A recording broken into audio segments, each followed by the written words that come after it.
Bạn lướt tin tức, bạn bè nhắc về Bitcoin, thiên hạ khoe lãi và tờ tiền trong ví thì ngày càng mỏng đi. Bạn bất an và bạn tự hỏi, hay là mình giữ chút xíu crypto cho yên tâm? Một phần nhỏ thôi, coi như phòng thân.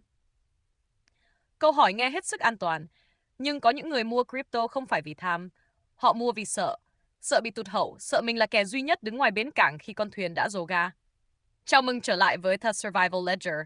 Hôm nay, chúng ta không dự đoán biểu đồ, không phím bất kỳ đồng coin nào. Chúng ta nhìn thẳng vào câu hỏi sâu thẳm nhất của người bình thường.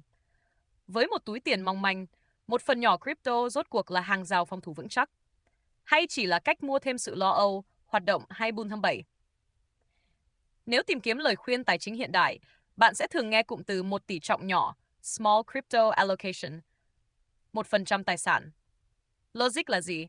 Mất thì không sao, nhưng lỡ nó bay lên mặt trăng, bạn vẫn có phần. Nghe giống một tấm vé số có học thức, nhưng ranh giới giữa chiến lược phân bổ rủi ro, risk bucket và tâm lý FOMO được hóa trang bằng từ ngữ học thuật lại cực kỳ mỏng manh.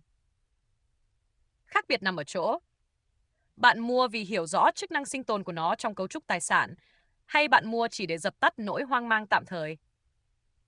Khi mua vì hiểu rủi ro, bạn cất nó vào góc và không mất ngủ nếu nó chia đôi ngay trong đêm. Nhưng khi mua vì bất an, sự bất an đó không biến mất. Nó chỉ chuyển thể từ sợ mất giá tiền mặt sang cơn ám ảnh check giá điện thoại mỗi 5 phút một lần. Và đây là sự thật tàn nhẫn nhất trên bảng cân đối sinh tồn. Nếu bạn chưa có quỹ sống còn đủ dùng cho 6 tháng, nếu bạn đang gánh nợ thẻ tín dụng lãi suất cao, hay nếu cấu trúc tài chính của bạn đi lệch ngay khi có một cái vé phạt giữa tháng, thì crypto tuyệt đối không phải là viên cứu mạng đầu tiên bạn nên với lấy. Một ngôi nhà đang rung móng thì không cần lắp thêm anten bắt sóng vệ tinh. Nhưng chớ trêu thay, những người có lớp phòng thủ yếu nhất lại dễ rơi vào bẫy mua một tí cho an tâm nhất. Bởi vì khi thực tại quá ngột ngạt, người ta tuyệt vọng bám víu lấy một tài sản mang lại ảo giác kiểm soát và một xíu hy vọng đổi đời. Quyết định mua này khiến bạn ảo tưởng mình đã bước chân vào sân chơi tài chính cấp cao, thoát khỏi sự bế tắc của đồng lương. Nó giống một liều thuốc giảm đau tâm lý, được thanh toán bằng tiền thật. Nhưng khi mải mê ngắm những vệt đồ thị xanh đỏ, bạn đã quên đi rủi ro cốt tử. Rằng lỗ thủng lớn nhất trong con thuyền của bạn, sự thâm hụt báo động mỗi tháng, vẫn đang điên cuồng hút nước dưới khoang. Nhưng thứ bạn thêm vào danh mục lúc đó không phải lớp kỷ nguyên phòng ngự. Nó là một luồng biến động không biên giới. Crypto không phải cấm địa độc hại, nhưng nó không bao giờ tự động thành bùa bình an. Câu hỏi, có nên giữ một phần nhỏ không? Chỉ đúng khi nó là lớp giáp thứ tư, thứ năm. Bước 1. Dập tắt hố đen tiêu sản. Bước 2. Xây quỹ khẩn cấp.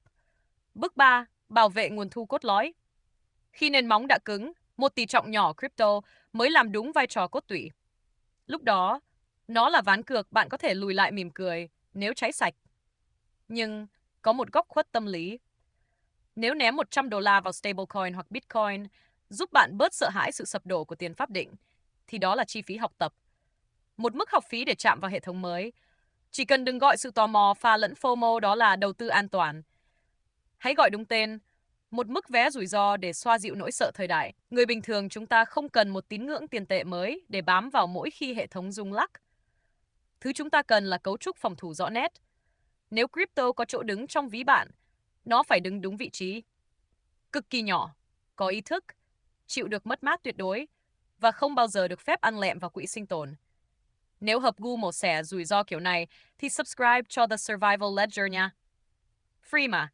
Với lại mình còn ra cực đều để bóc tách sự thật. Còn nhiều góc mù tài chính để anh em đỡ hoảng hơn nữa. Hẹn gặp lại.